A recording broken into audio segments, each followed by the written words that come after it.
कक्षा 10 के विद्यार्थियों, आज हम आपको तुलसीदास जी के बारे में पढ़ाएंगे। पिछली बार हमने 1, 2, 3 पद की व्याख्या किया था। आज हम 4, 5, 6 पद की व्याख्या करेंगे। ध्यान से सुनिए।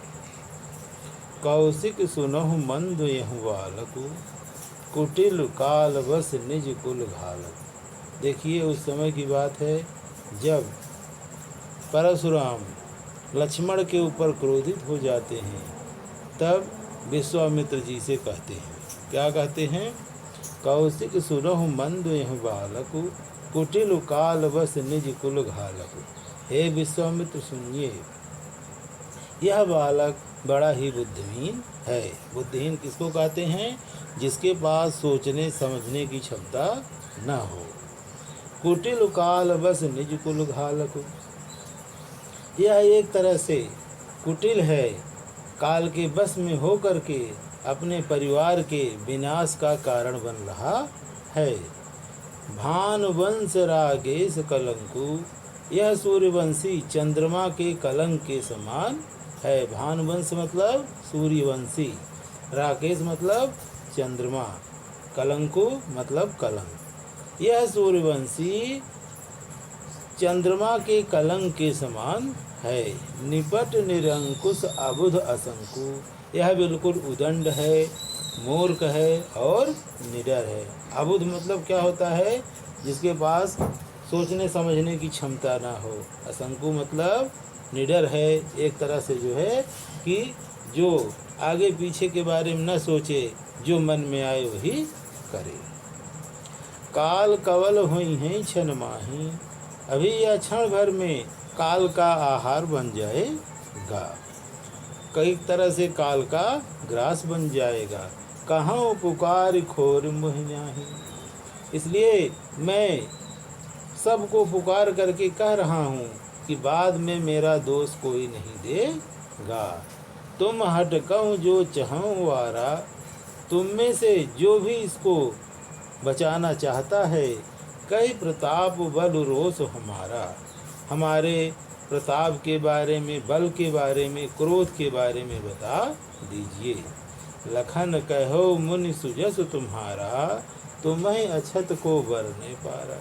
इसके बाद लक्ष्मण फिर बोलते हैं परशुराम जी से, कहते हैं आपका यश मतलब आपका जो बल है, पराक्रम है और क्रोध है, आपसे अच्छा कौन वर्णन कर सकता है। लखन कहो मुनि सुजस तुम्हारा, तुम्हें अछत को बरने पारा। मतलब कि लक्ष्मण परशुराम जी से कहते हैं कि आपका जो बल है, पराक्रम है, साहस है, जो वीरता है, आपसे अच्छा कौन वर्णन कर सकता है। अपने मुँह तुम आपन करनी, बार अनेक भांति बहुवर्णी। मतलब कि आपने जो कुछ भी आज तक किया है, अपनी जो बड़ाई है, जो वीरता है, बल है, पराक्रम है, बार अनेक भांति बहुवर्णी, अनेक बार अपने मुँह से वर्णन कर चुके हैं। नहीं संतोस्त पुनि कछु कहूँ, जन ऋषि रोग दुसह दुख सहूँ। इसके बावजूद भी आपको संतोष नहीं मिल रहा हो, तो अपने उस करनी को, जो कुछ भी किया है आज तक आपने, जो कुछ बखान आपके अपने बारे में आप कह चुके हैं, उसको आप फिर से कह डालिए। पुण्य मतलब क्या होता है? फिर से। जन ऋषि रोग दुसह दुख सहूँ, और अपने हृदय में क्रोध को रोक करके अपने हृदय को कष्ट मत दीजिए। वीर व्रती तुम धीर अछोभा, आप तो वीरता के व्रत को धारण करने वाले हैं, एक तरह से धैर्यवान हैं, शांत स्वभाव के हैं। गारी देत न पावो शोभा, और गारी देते हुए आपके मुख से शोभा नहीं देता है। सूर समर करनी करही, कहीं न जनावही आप। मतलब जो वीर लोग होते हैं, वो युद्ध भूमि में जो वीर लोग होते हैं, वो युद्ध भूमि में अपनी बड़ाई नहीं करते हैं, वह तो एक तरह से अपनी वीरता दिखाते हैं। विद्यमान रन पाए रूप कायर कथहि प्रताप, मतलब कि एक कायर लोग होते हैं, वो अपने शत्रुओं के सामने रणभूमि में या युद्ध भूमि में अपने वीरता और प्रताप के बारे में बखान करते हैं। अब आप लोग एक तरह से 5वें पद के बारे में ध्यान से सुनिए। 5वां नंबर आगे देखिए। तुम तो काल हाँक जनु लावा, बार बार महिला की बुलावा। देखिए इसके बाद फिर लक्ष्मण जी परशुराम जी का जवाब देते हुए फिर बोलते हैं, कहते हैं जो है कि तुम तो काल हाँक जनु लावा, आप तो जैसे बार बार आवाज़ लगाकर मेरे लिए काल को बुला करके ले आ रहे हैं, मानो जैसे हाँक करके आपने काल को बुलाया हुआ हो। सुनत लखन के वचन कठोरा, परसु सुधारी धरऊ कर घोरा। लक्ष्मण जी के इस प्रकार कठोर वचन को सुन करके, मतलब एक तरह से कि अपमान भरे शब्दों को सुन करके उन्होंने अपने भयानक फरसे को हाथ में पकड़ करके कहने लगे, क्या? परस सुधार धरऊ कर घोरा। उसके बाद भयानक फरसे को अपने हाथ में सावधान करके उसके बाद पकड़ लिया और कहने लगे, क्या कहे? अब जन देहि दोष मोहि लोगु, मतलब यहाँ पर जितने भी उपस्थित लोग हैं, अर्थात इस स्वयंवर में जितने भी उपस्थित लोग हैं, अब मेरा कोई दोष नहीं देगा। क्या? कटुवादी बालक बध जोगी, मतलब कि कट वचन बोलने वाला, कट मतलब जो है कि जो गलत शब्द का इस्तेमाल करे, अपमानित शब्दों का अपमान करे, उसी को क्या बोलते हैं? कट वचन। कट वचन बोलने वाला बालक जो है ये वध करने योग्य है, अर्थात ये हमारे हाथों मारने योग्य है। बाल बिलोक बहुत मैं बाँचा, इसको बालक समझ करके मैंने बहुत ही बचाया। अब यह मर निहार भा साँचा, मतलब मैंने इसे बालक समझ करके बहुत बचाया, किंतु अब यह सचमुच मरने पर ही आ गया है। कौशिक कहा क्षमय अपराधु, कौशिक कहा क्षमीय अपराधु, बाल दोष गुण गहन साधु। इसके बाद विश्वामित्र परशुराम जी से क्षमा मांगते हुए क्या बोलते हैं कि हे मुनि, सारे अपराध को क्षमा कीजिए। बाल दोष गुण गहन साधु, जो साधु सज्जन लोग होते हैं बालकों के दोष का ध्यान नहीं देते हैं। कौशिक खर कुठार में अकुरुन को ही आगे अपराधी गुरुद्रोही, मतलब इसके बाद फिर क्या परशुराम जी बोलते हैं, तीखी धार के कुठार और मुझ दया रहित और क्रोधी के सम्मुख यह गुरुद्रोही उत्तर दे रहा है। देखिए परशुराम जी का क्या मतलब है कि हमारे पास इतना तीखी धार वाला फरसा है और धनुष बाण भी है, इसके बावजूद भी इसके अंदर डर मात्र नहीं है। यह एक तरह से क्या है? गुरुद्रोही है, अपराधी है, और हमारे आगे एक तरह से उल्टे सीधे शब्दों का प्रयोग कर रहा है, अर्थात कट भाषा बोल रहा है, गलत शब्दों को बोल रहा है। उत्तर देद छाड़ो बिनु मारे, मतलब कि हे विश्वामित्र जी, इसको मैं एक तरह से उत्तर देकर ही छोड़ दे रहा हूँ। केवल कौशिक सिर तुम्हारे, एकमात्र आपके निवेदन दयावश के कारण मैं उसको बिना मारे छोड़ दे रहा हूँ, मतलब एक तरह से उत्तर देकर ही छोड़ दे रहा हूँ, मार नहीं रहा हूँ। ना तो ये काट कुठार कठोरे, गुरहि उरिन हो त्यों श्रम थोरे, नहीं तो यह हमारे कठोर परसे के द्वारा अवश्य ही मारा जाता। गुरु ही मतलब एक तरह से गुरहि उरिन हो त्यों श्रम थोरे, मतलब थोड़े ही परिश्रम से मैं गुरु के ऋण से, अपने गुरु के ऋण से उऋण हो जाता, मुक्त हो जाता। गाधिसु नु कह हृदय हसी, मुनि हरिहरे सूझ, अयमय खाण न ऊख में, अजहु न बूझ अबूझ। देखिए गाधिसु मतलब क्या होगा? गाधिसु, गाधिसु मतलब विश्वामित्र। विश्वामित्र ने कहा कि जो परशुराम हैं इनको हर जगह अपनी वीरता ही वीरता दिखाई दे रहा है, क्योंकि उन्होंने हर जगह सबको परास्त किया हुआ है। इसलिए वो सोच रहे हैं कि हम सभी को ही परास्त, राम लक्ष्मण को भी परास्त कर देंगे, और हर जगह उनको वीरता ही वीरता दिखाई दे रहा है।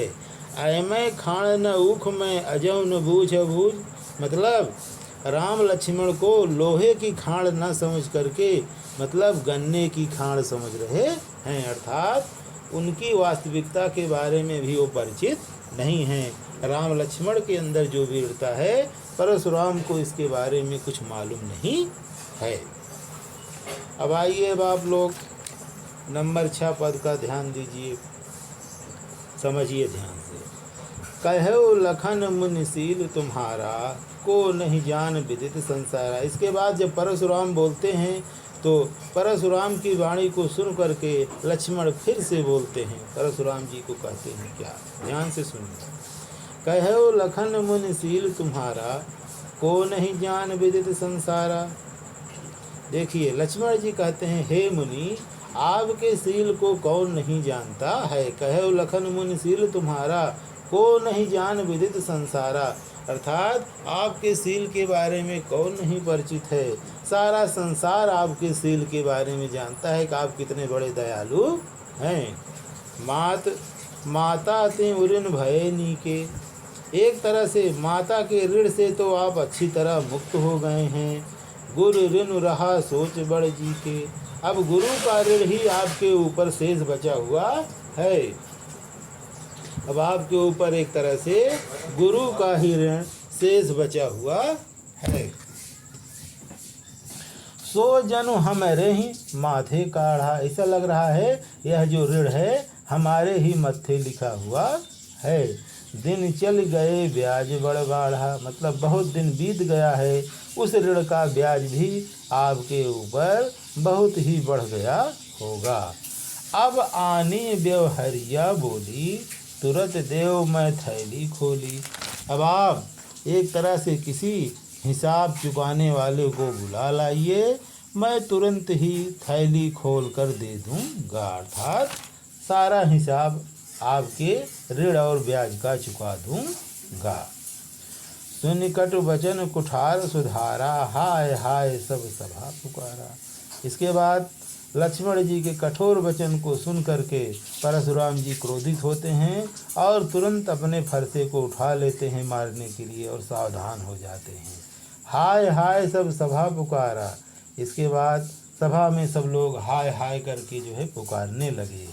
भृगुभर परशु दिखावहि मोहि, विद्र विचार बचो नृपद्रोही। मतलब इसके बाद फिर लक्ष्मण बोलते हैं क्या कि हे भृगुश्रेष्ठ, हे महामुनि, हे परशुराम जी, आप मुझे बार बार फरसा दिखा रहे हैं, पर हे राजाओं के शत्रु, मैं आपको ब्राह्मण समझ करके बचा रहा हूँ।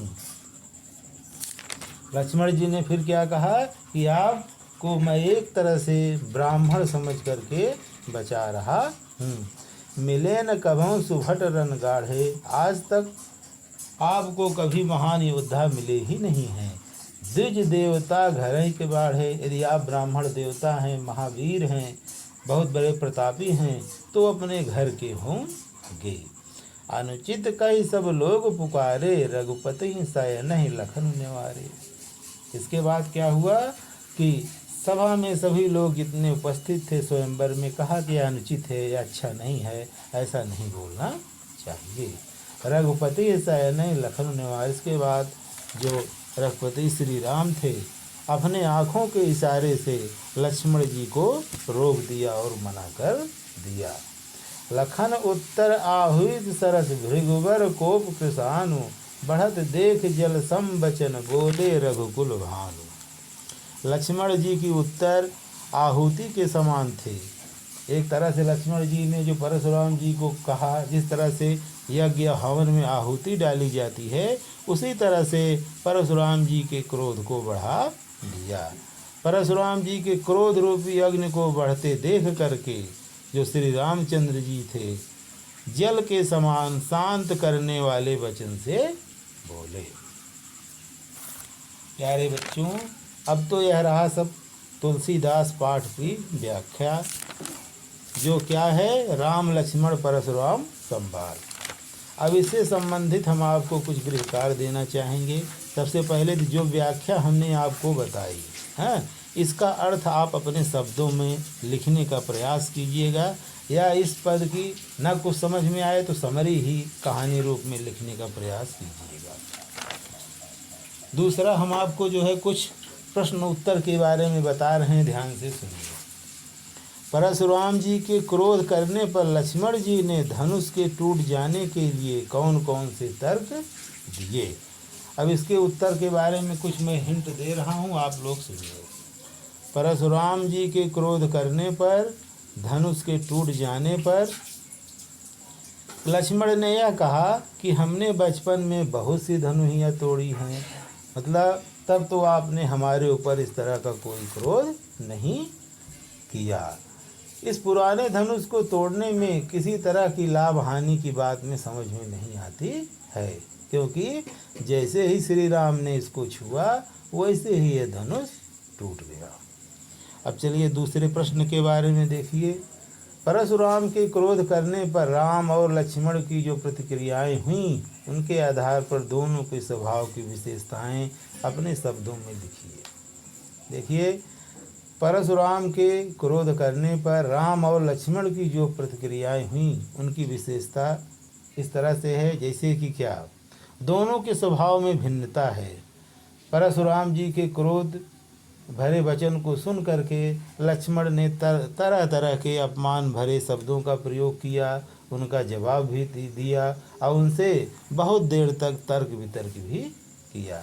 लेकिन श्री राम जी क्या थे, वो धैर्यशील थे, विनम्रता से अपने स्वभाव को बनाए रखा और अपने विनम्रता के स्वभाव के कारण परशुराम जी के क्रोध को भी शांत कर दिया। लक्ष्मण और परशुराम के संवाद का जो अंश आपको सबसे अच्छा लगा हो, उसे अपने शब्द में संवाद शैली में लिखिए। जैसे एक कुछ उदाहरण मैं आपके सामने बता रहा हूँ, आप सुनिए। परशुराम जी एक जगह बोलते हैं, क्या है विश्वामित्र, यह बालक मूर्ख है, यह सूर्यवंश के रूप के लिए कलंक के समान है, यह क्षण भर में ही काल का आहार बन जाएगा, इसे हमारे प्रताप और बल और क्रोध के विषय में बता दीजिए। इस तरह से परशुराम जी बोलते हैं। फिर लक्ष्मण जी ने क्या कहा है परशुराम के बारे में, अब आप ध्यान से सुनिए। आपके यश का बखान आपके अतिरिक्त दूसरा कौन कर सकता है। आप अपने कार्यों की अपने मुख से अनेक बार प्रशंसा कर चुके हैं। आपको अपना क्रोध रोकने में बहुत दुख सहन करना पड़ रहा है। कायर लोग प्रताप की मतलब जो कायर लोग होते हैं अपने प्रताप की बड़ाई करते हैं। आप तो बार बार जैसे काल को मेरे लिए बुला रहे हैं। अब देखिए फिर परशुराम जी बोलते हैं कब कि अब लोग मुझे दोष मत दीजिएगा, यह कट वचन बोलने वाला बालक मारने योग्य है। बालक समझकर मैंने इसे बहुत बचाया, अब यह सचमुच मरने वाला है। अब आप लोग इसके बारे में ध्यान से पढ़िएगा। धन्यवाद।